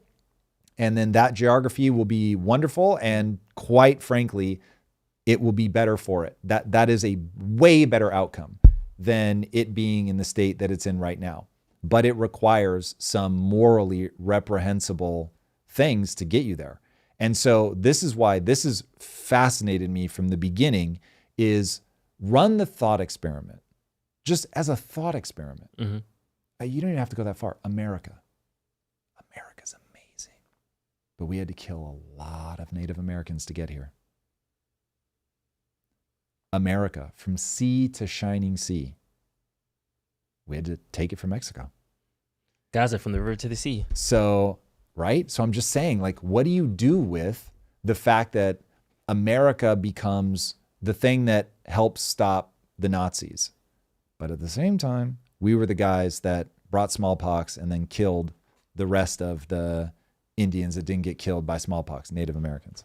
So it's like, bro, you did a bad thing and you got a dope outcome. And so that kind of thing is a bitter pill to swallow. And so if they end up making Palestine a way better place, driven by economics, as it should be, what do you do? I think people are still, there are going to be a lot of people that they just cannot accept the price that had to be paid. And you're saying the roadblock for that, you think, is going to be the Palestinian people themselves? Correct. Culturally, they are not going to be able to digest that. Just like you can't go to Afghanistan, put some schools in, start sending girls to school and be like, everything's going to be better. Doesn't work like that. If culturally, that's not what the culture wants, then that's not what the culture is going to get. Like, imagine you open a school and you send your daughter to school and she comes home and her dad beats her mercilessly. And it's like, no daughter of mine is going to school. Now what? And if a lot of them are doing that, well, now you got a problem. I'm not saying that's what's happening. I'm just saying things like that do happen. So the culture has to want the thing. Otherwise, it is put in place by force, maintained by force, and that never lasts for long. You start getting insurgencies and all of that. So these things have to come from the bottom up. That's why I'm saying, like, if you actually want to see that vision, you have to ethnically cleanse. There's just no way around it. So, and that is obviously morally repugnant. So what do you do? What do you do? What do you do? You can read some super chats.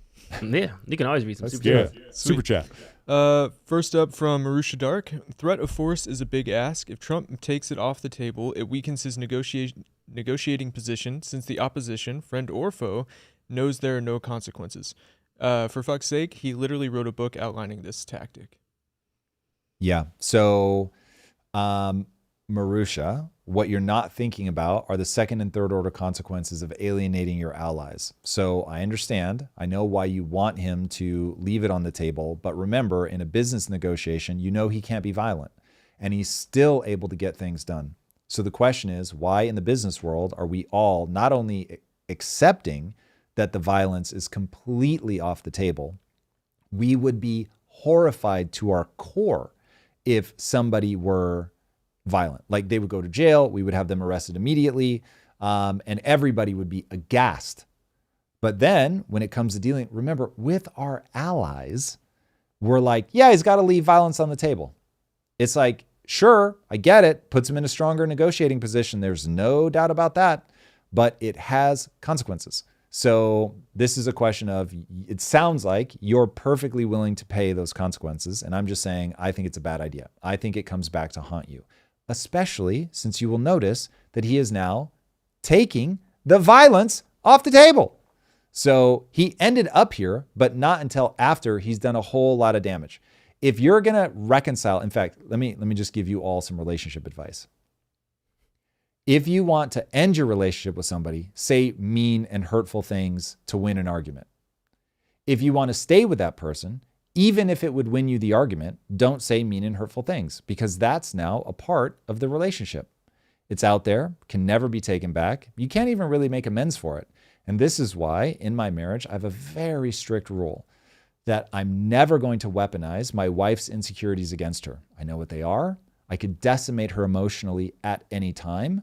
And yet that's completely off limits. Even if that means that I lose an argument where I know I'm right, doesn't matter, because I'm thinking of the long-term health of my marriage. I'm thinking of the long-term emotional well-being of my wife. And also I'm thinking, I don't want her to do it to me. So now it's like, yeah, it's a tool and it would get me something in the short term, but it would cost me something massive in the long term. And I'm just saying Trump seems to not be aware of that. If he wants to talk tough with people that we already have an adversarial relationship with, great.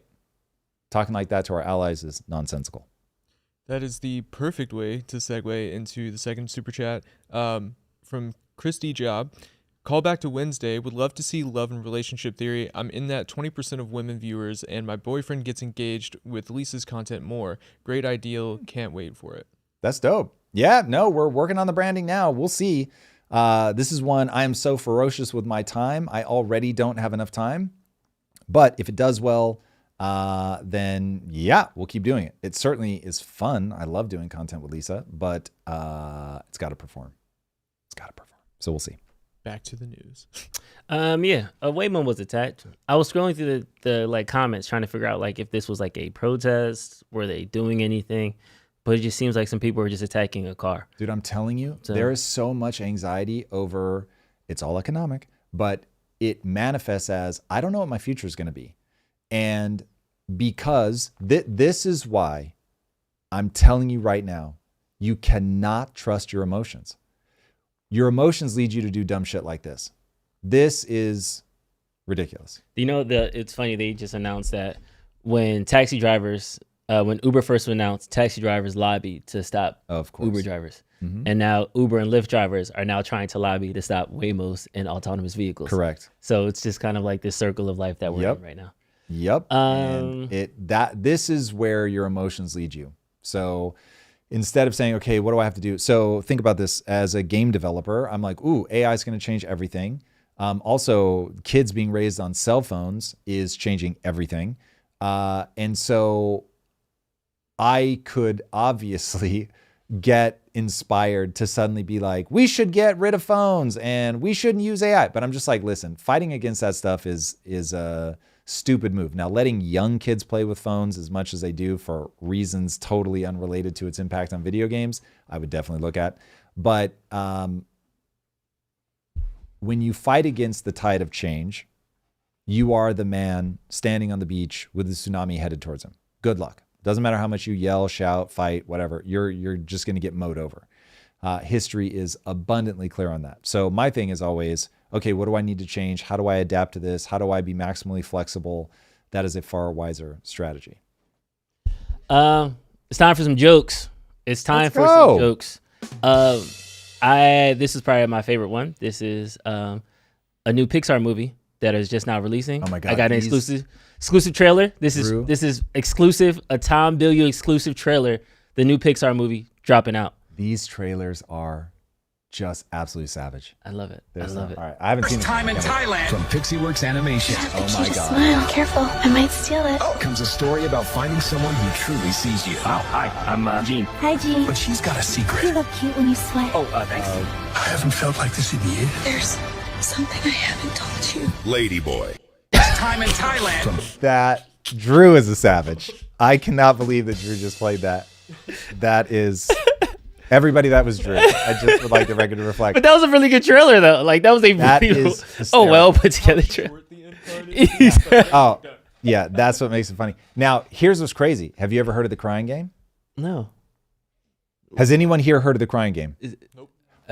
What? This is literally a movie called The Crying Game that came out in the mid-90s, if I remember right. Really? Dude, yes, 1,000%. It's set in Ireland or Scotland or something. But the punchline is, and on camera, you'll forgive me, this movie's old, so I'm in a spoiler alert. But the whole movie, you, the audience, think it's a woman, but it is actually a man playing a woman. And he whips his dick out in the movie. And you're like, oh! And this is in the mid-90s, man. So this was like, what the fuck just happened? It was everywhere. Like everybody was talking about The Crying Game. It was like, oh my God, the fuck? Because the guy falls in love. And only to find out that, there's more than meets the eye here. Oh my God. So anyway, funny, but the great irony is that it's actually a real movie. Well, sexuality is a spectrum. To all the boomers out there, I just thought that this was hilarious right now. Boomers holding gold and silver and watching you get red will lose, yo. Boomers are undefeated, yo. No. Most of them don't know enough to own gold. No. So whether it's Social Security, funny. Whether it's the tax breaks, whether it's gold and silver outperforming crypto, nobody would have seen, like that was on nobody's bingo card. That was on Peter Schiff's bingo card. He has been screaming about it for a very long time. You got me there. So yeah, look, in times of uncertainty, for sure. That's a very funny meme.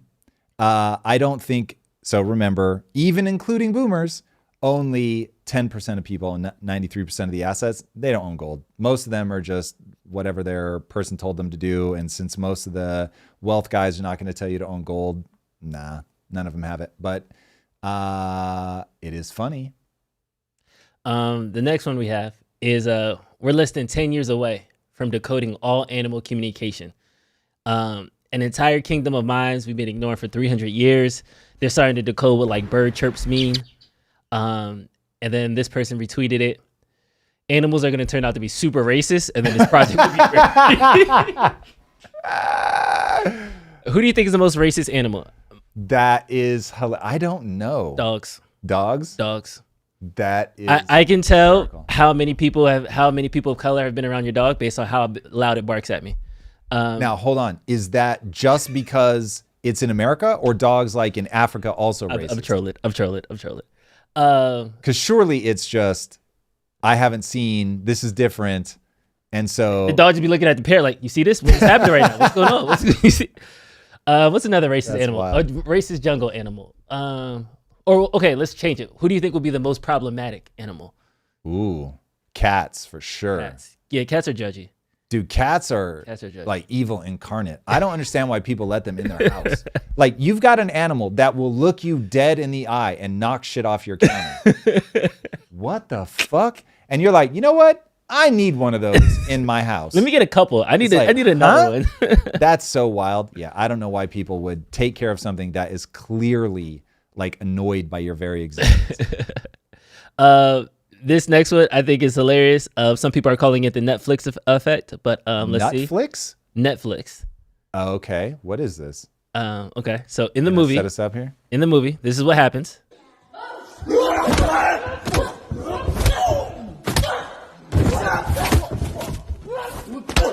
All right. In real life.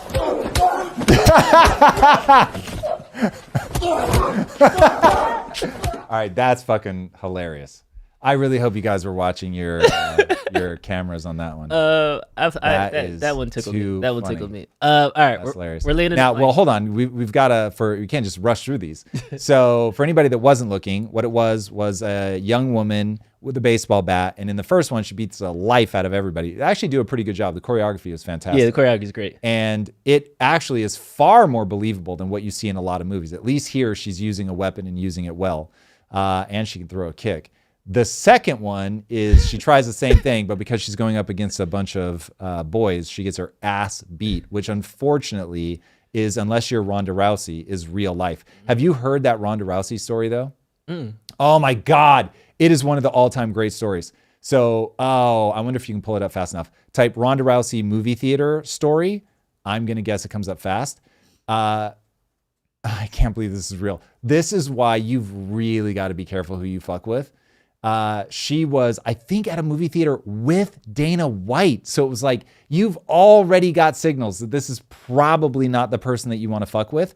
And she was sitting in a chair, and the whole movie, the person behind her has feet up on her chair and is like, bouncing her chair around and stuff. And I forget, I think right at the end of the movie or something, she grabs the woman's shoe off of her foot and throws it across the room. And then I think the woman goes after her first, but the men that she's with also go after her, and she dismantles them all. Sheesh. And Dana White was like, this was the funniest shit I've ever seen in my life, because they didn't know who she was. And this was like peak her, where she just was like the armbar queen. Yeah. Listen, man.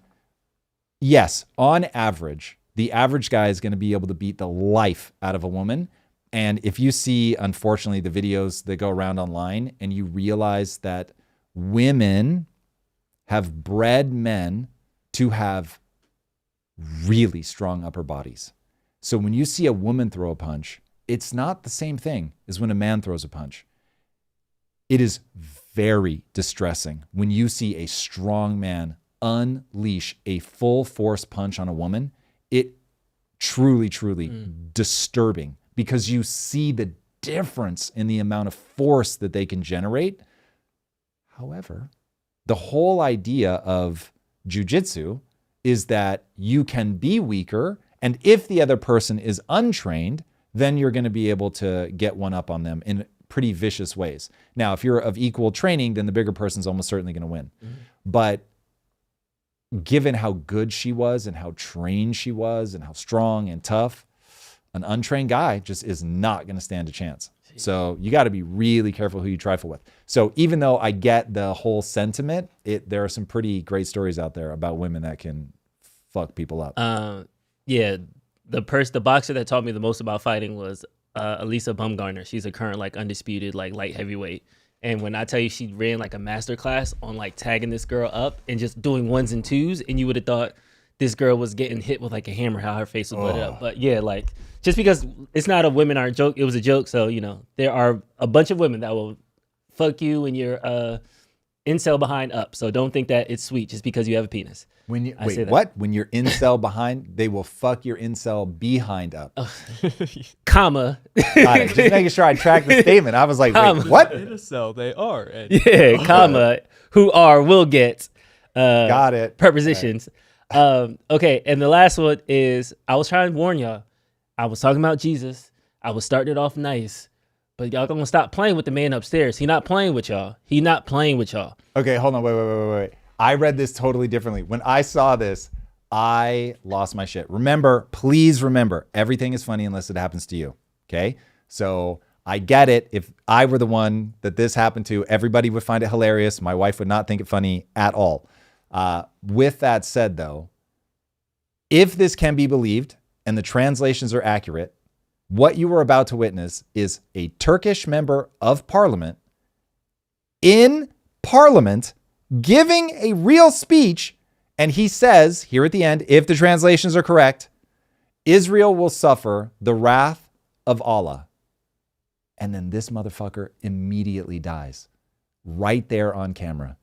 I replayed it to see, did they cut it? And he actually dies 15 minutes later in the speech. No.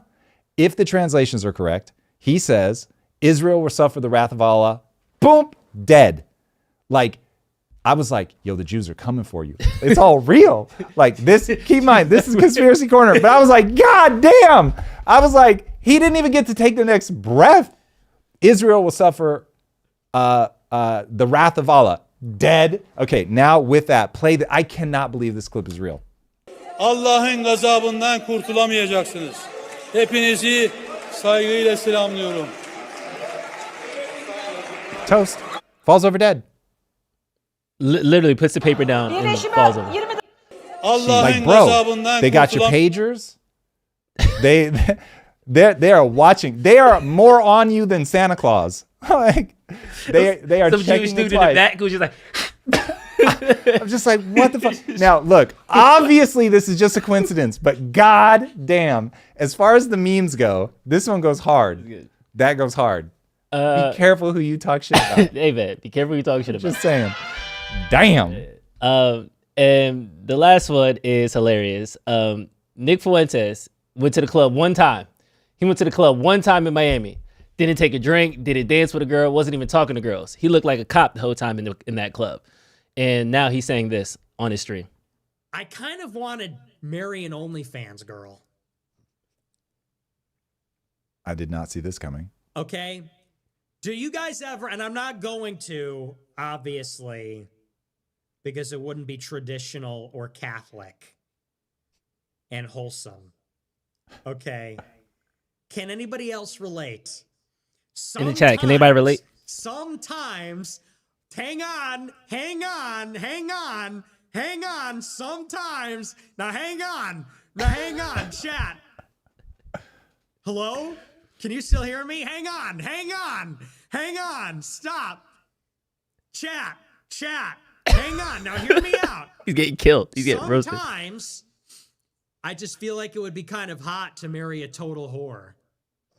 What the fuck? Anybody can relate?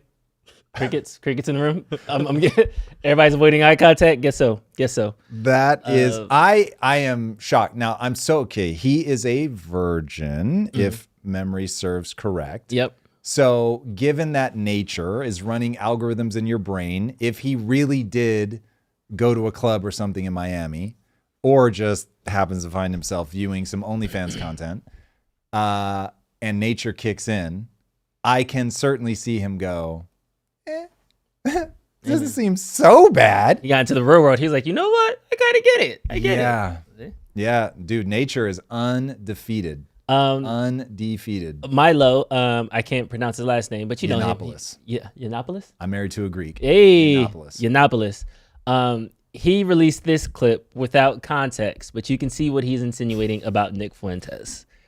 In the same vein as Christopher Hitchens and all the famous atheists from that generation, and all the famous atheists from that generation, in the same vein as... That's hilarious that this is from a obviously very flamboyant gay person, that he's posting inserts of the hand motions of our man here. Popping off.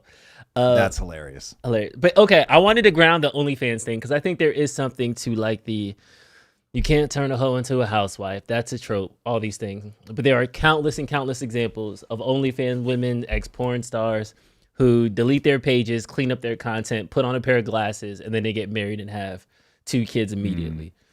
So is there something to, I know men only like 22-year-olds and your sexuality is your currency as a woman and all kind of these talking points. But in the real world, if you got it, you're going to get it. I feel like that's what the... Meaning if you're attractive? Yeah, if you're attractive, it doesn't matter what you did in your past. There's going to be some guy that's like, okay, starting now, it counts. Like, well, there's not only some guy that'll be like, starting now it counts. There are some guys that are into the fact that you've had a lot of boyfriends. So keep in mind that is also a personality type. So it's a question of whether she is attracted to that, if she considers that a compromise or whatever. So yeah, I mean, also if you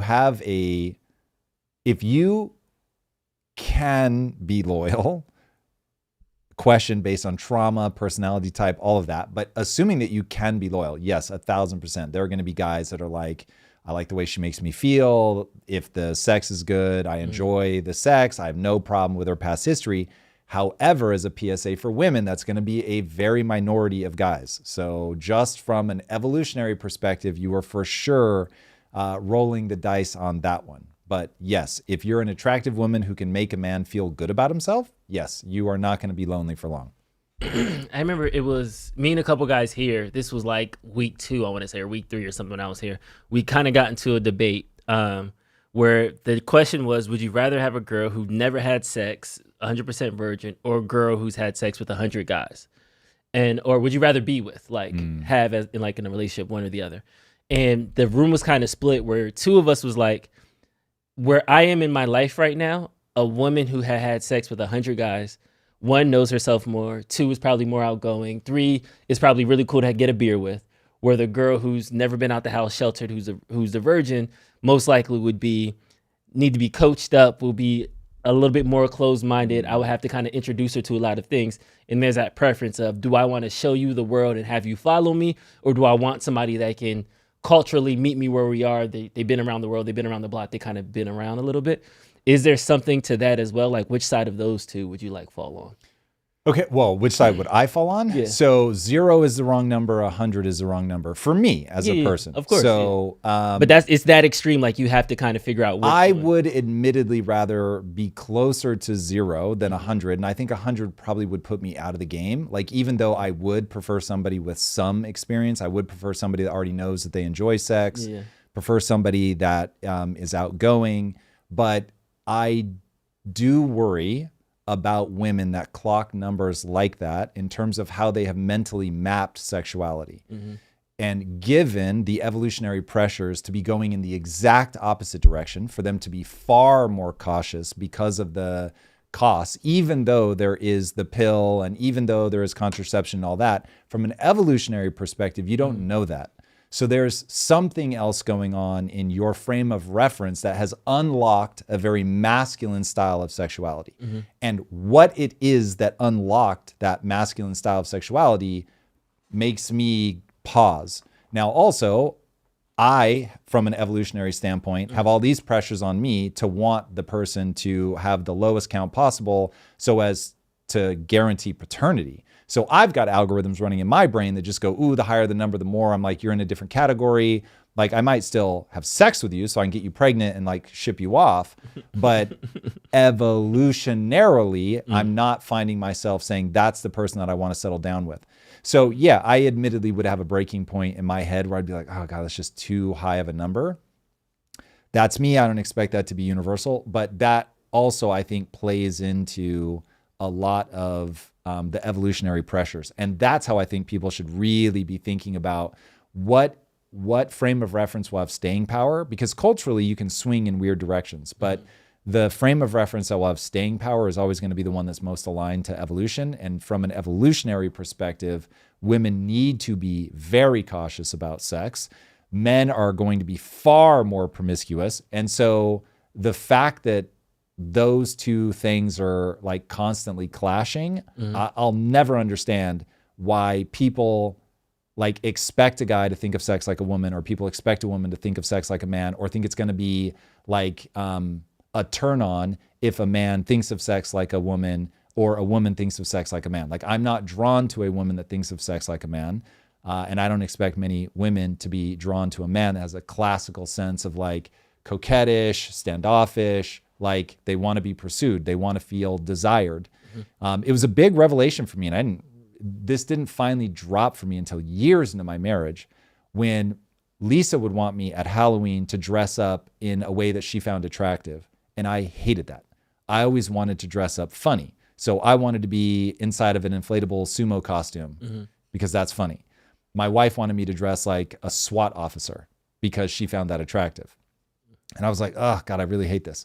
And then I finally realized, oh, the reason she wants to take pictures and I don't, the reason that she wants to dress sexy and I don't, is that women have an evolutionary driver to want to be the center of sexual attention. And that's where I'm like, oh, whoa. So she actually really feels good when I'm like, oh, baby, you look so amazing. That's so hot. Yeah, wear that. And wants me involved in picking out her outfits and all that stuff. And then I want to dress how I want to dress. And I'm annoyed when she's like, no, don't wear that, wear this. So it is again, from an evolutionary perspective, we are just designed very differently. I dig it. I see the two parallels there. All right. Let's jump back into the economy. This was something that was getting buzz yesterday. You labeled it interesting, so I kind of want your breakdown on this. So Mamdani signed into law yesterday. If you book a $200 hotel, you pay $200. Today, we shut down hotel junk fees. Enterprise credit card holds. The price you see is the price you pay. This seemed pretty straightforward. You label this as another way of like price control. Kind of what's your... This is stupid. Okay. So break it down for us. All right. Let's say that what he wants to do is actually lower prices. You're never going to be able to do that by decree. You're not just going to be able to say, you have to go in and make this change, and that's going to lower prices. The thing that lowers prices is competition, because the thing people are most sensitive to is price and quality. Those are the two things people care about. So when you open up competition, then the most obvious way for you to compete is on price and quality. And so it will drive quality down. Sorry, it will drive price down, and it will drive quality up. So that some places will go, ooh, I'm going to make this like a super elite high-end experience and people will pay more for it. That's what Quest did with Quest bars. Was we made one of the more expensive bars on the market, but nutritionally it was so much better, people went for it. And then discount hotels. What they're trying to do is say, hey, I'm going to strip out all the frills and I'm going to give you something cheaper. Okay, when you do this, which this is not super egregious, nobody should be in a twist about this. In terms of what he's doing is saying you have to represent the fees that are already being charged largely as taxes. You've got to represent them all up front. So it's not going to change the price. It's just going to change the way that the price is represented. As long as everybody understands that, like in Europe, there's no like, this is the price. Oh, but you pay 11% tax at the register or whatever. It's all included. So this is him going, we're going to force you to put everything up front. Now, what he's not necessarily taking into consideration is the person who's closest to this that should be making the decision about how to represent the price is going to be the business, because they understand that sales is psychology. And so if he's giving them a bad way to do the psychology, because let's say that people are annoyed, right? I think as consumers, we would all prefer, let me just see the price. But the reality may be that we actually spend less and that the annoyance doesn't stop our behavior, but it actually does cause us to show up to more hotel rooms and spend more time in a hotel, and the world keeps going round. And so now what you're saying is we're going to let legislators decide where friction can and can't be in a sale, what people, the ways in which they should be able to display things. So for instance, in the apps, when they raised the minimum wage in New York, which by the way, he's getting flack for, he did not do. So it's like, as much as Mamdani winds me up, he should only be, people should only be frustrated for him for things that he actually did. He was not the one that did this. This was actually Mayor Adams. So your beef is with Adams. But when they did that, what the apps found was that they were better off putting the tip at the end of the ride, or the delivery for DoorDash or whatever. New York, though, now is mandating it has to go at the beginning. Well, the problem is that could influence sales. So now you're saying, we're not going to trust you to be smart enough to decide whether this order is worth the money that you're paying for, and you're going to tip what you're going to tip. They're saying, no, we're going to force the businesses to do the thing that makes it more likely that you get a tip, regardless of what ends up happening to sales. And that to me is like, hold on a second. If the person doesn't feel like they're being fairly compensated, they shouldn't take the job. But if the person is willing to work for those wages and the company is trying to make sure that the company remains profitable, then they should be able to do that. And if another company wants to come along and say, oh, these guys are assholes, they're devaluing their employees, I'm going to build a business by valuing the employees. And so if it really is creating a hole in the market, then that hole in the market should be filled by an entrepreneur who recognizes, oh, you've created a vulnerability for yourself. I mean, this is so common. There's an adage for it, that my competitor's margin is my advantage. So this is Costco.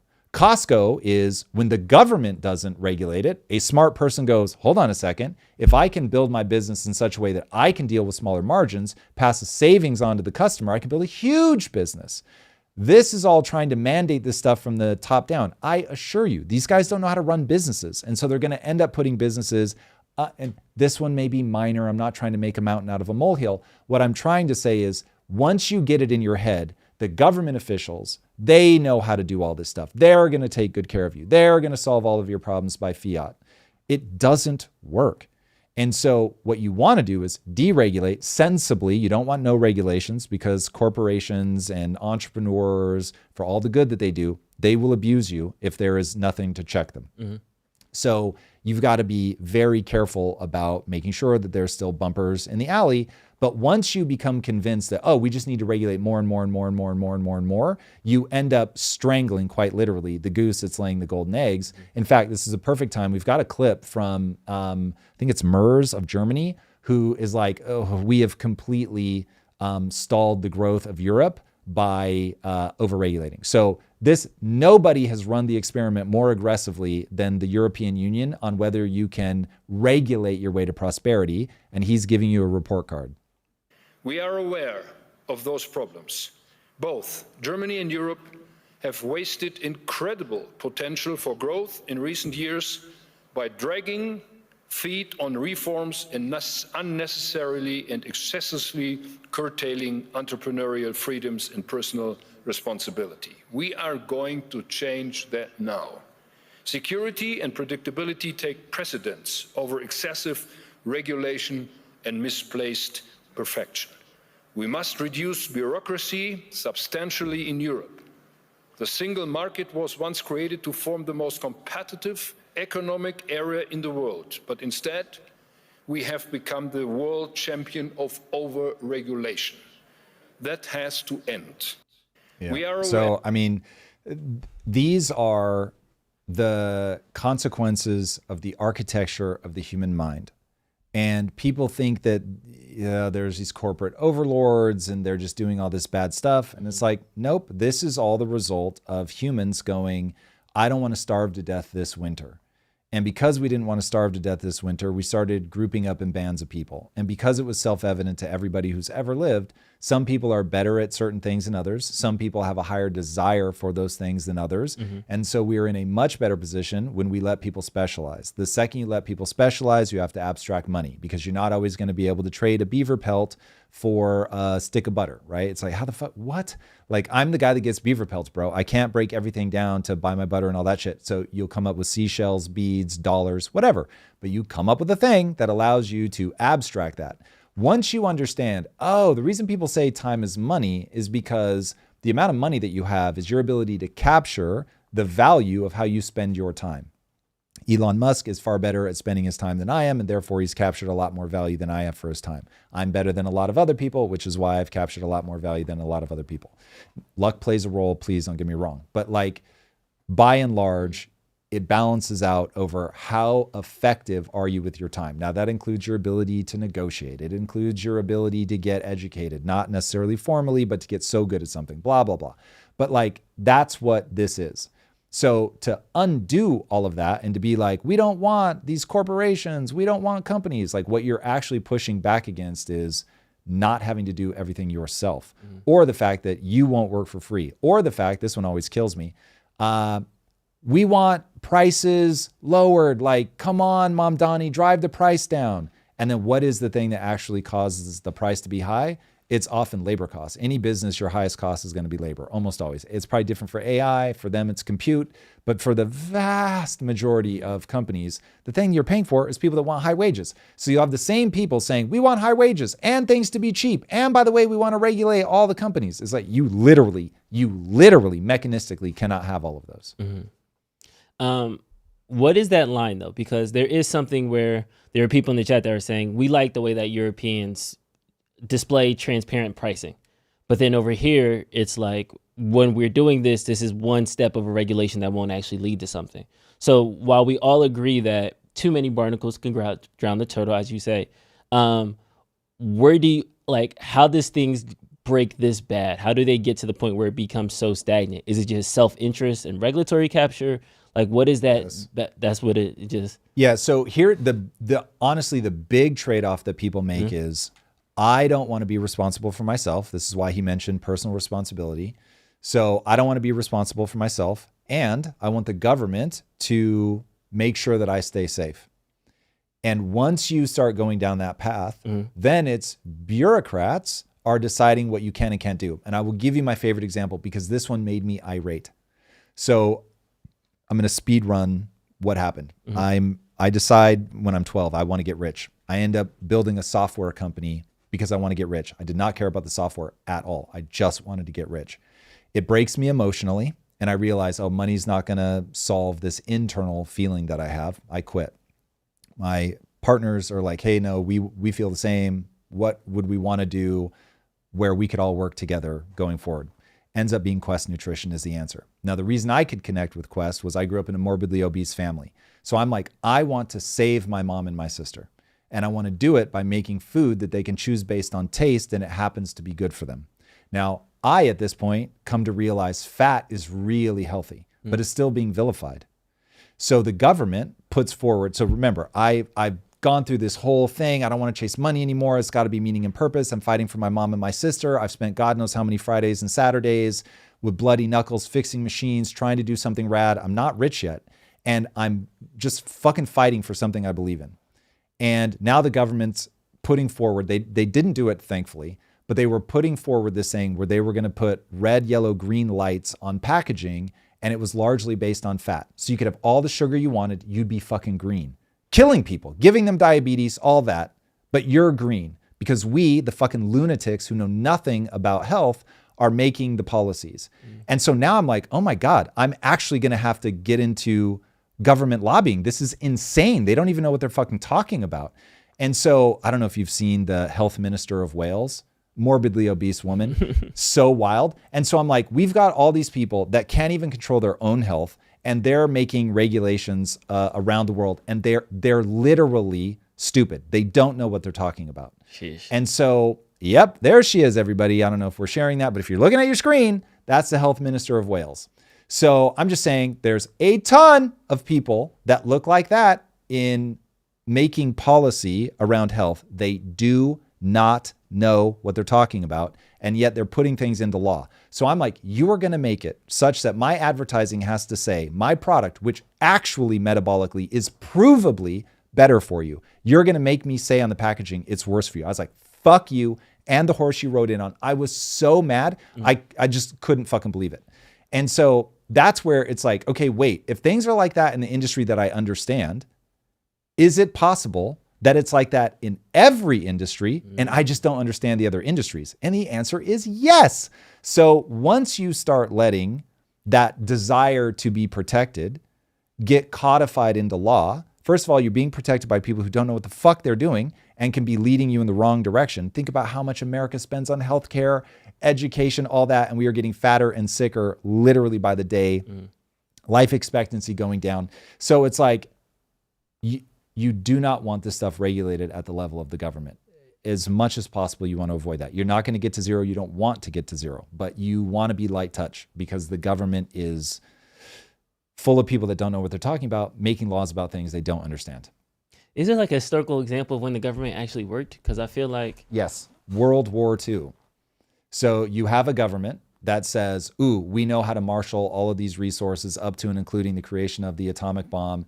And aren't you glad that you have a government that oversees your however many 100 million people that we had at that time, because we're able to mount a defense, fight this war, win this war. So for sure, security is one of the things. So protect your borders, security, law and order, 1,000%. Put some guardrails to make sure that fraud isn't happening. That's a big one. Like when you go back and look at like the things that people got sucked into back, like think about the Gilded Age where a guy would roll up, he'd be dressed impeccably, roll up in a horse and buggy, horse expensive, buggy's expensive, dress nice.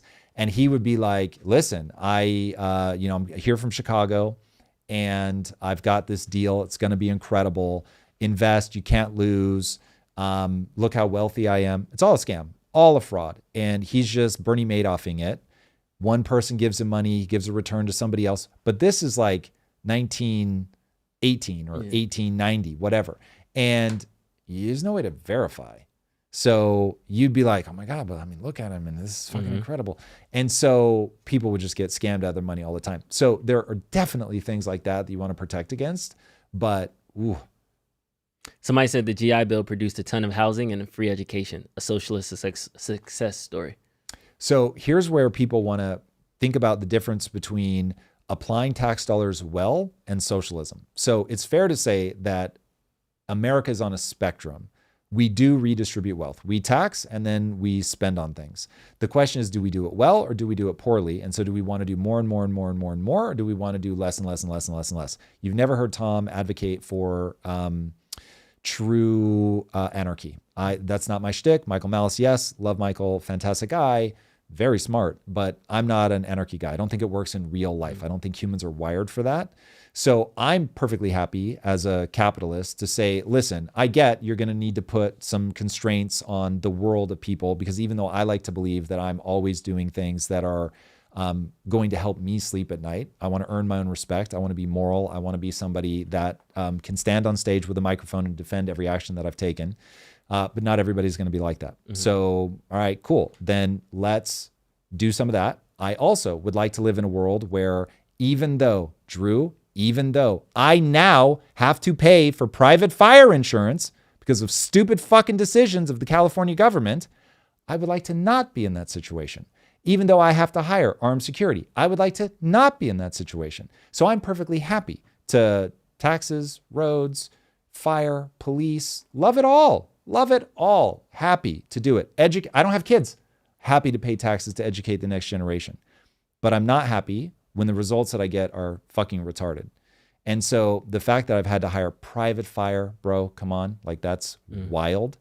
The fact that I once personally performed CPR for over 20 minutes because that's how long it fucking took to get the people to respond to the 911 call. I live in a major city, bro. Come on. So there's all kinds of things where it's like, I think we can all point to and be like, the government's got some real problems. Let's solve them. But I have no problem. Love the GI Bill. Love what it did. You had people that just fought and died for this country. To treat those people like the absolute heroes that they are, love, here for it. But we need to be very prudent about going down that path very far, because once you start violating private property, you now get into a problem. Socialists violate private property. They seize the means of production. They try to control everything from the top down. So taxing and doing things that build infrastructure and all that is a brilliant use. But the things that someone like Mamdani is trying to do is absolutely moronic and has failed every time it's been tried. Got you. Well, that's all I got. All right. There it is, everybody. Happy Friday. I hope you guys have a wonderful weekend. Please, if you would, like and subscribe. It really does help us build momentum. We appreciate you guys very much. And we will see you on Monday. Same bat time, same bat channel, 7 a.m. Pacific time, Monday, Wednesdays, Fridays. See you guys there. Peace.